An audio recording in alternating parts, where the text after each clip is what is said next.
All right, let's go. So I was at dinner recently with some friends from Cheyenne.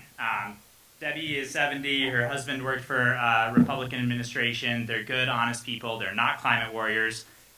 She asked what I do. I sheepishly said heat pumps. I could see her eyes glaze over. I know mine were. And then a light bulb went off, and she said, "Oh, mini splits?" And for the next 10 minutes, Debbie would not shut up about her mini splits. They're so quiet. They're so comfortable. We never notice the utility bill.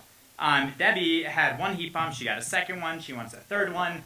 Debbie is not an energy or a climate warrior. She is the unit of energy adoption, though. She has done more in Wyoming for renewable energy and heat pumps than anybody else, than the entire industry did last year, because her heat pumps are comfortable and she does not notice them on her utility bill. So I run a heat pump company. We've made 3 mistakes as an industry about electrification. We thought education, incentives, and centralization would really drive adoption. They don't. Information, we thought we'd talk about how they work in cold weather and how they don't impact your utility bill. I have an awesome diagram of the refrigeration cycle on my website. Nobody cares. Information doesn't really drive adoption, because what happens is your furnace breaks at 10 p.m. in February during a snowstorm. You have a contractor at your home.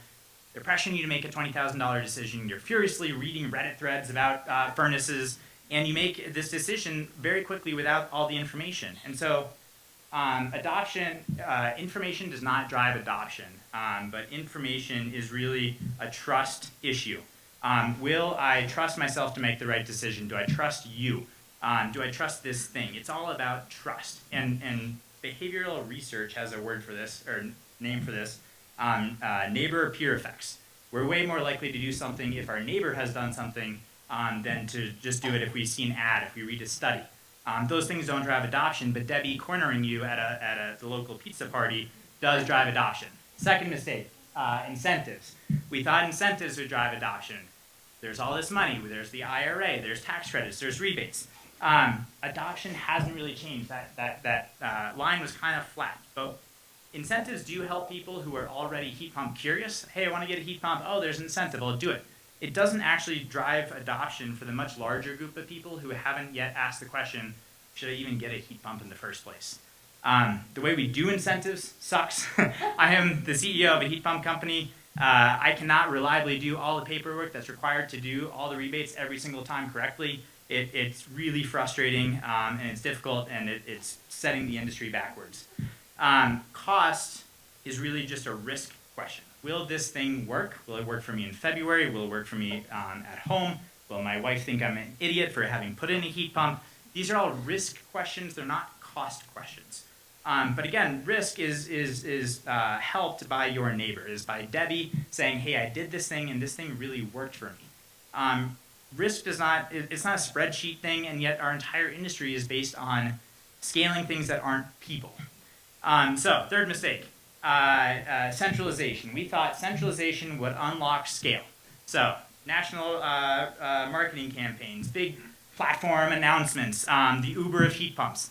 I have pitched investors on some version of this. I am the problem. It's me. The issue is that trust is local.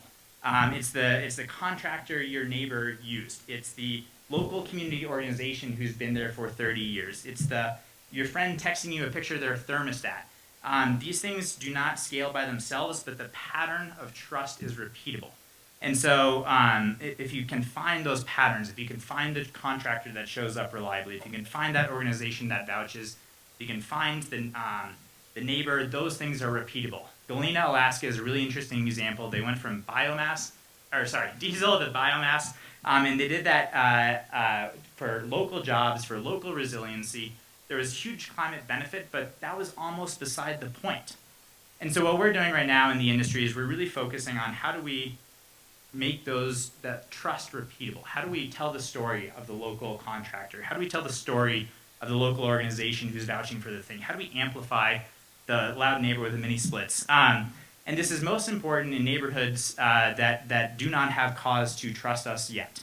Marginalized neighborhoods are not going to be convinced by an ad campaign. They're going to be convinced by whether somebody they trust says that we are worth trusting. So are you designing for a spreadsheet, or are you designing for Debbie? Because Debbie is the energy transition. We've treated the human layer as friction to the energy transition. Sorry, I'll be done really quick. We treated Debbie or the human layer as friction. It isn't friction. The human layer is not the obstacle. The human layer is the energy transition. So, thank you.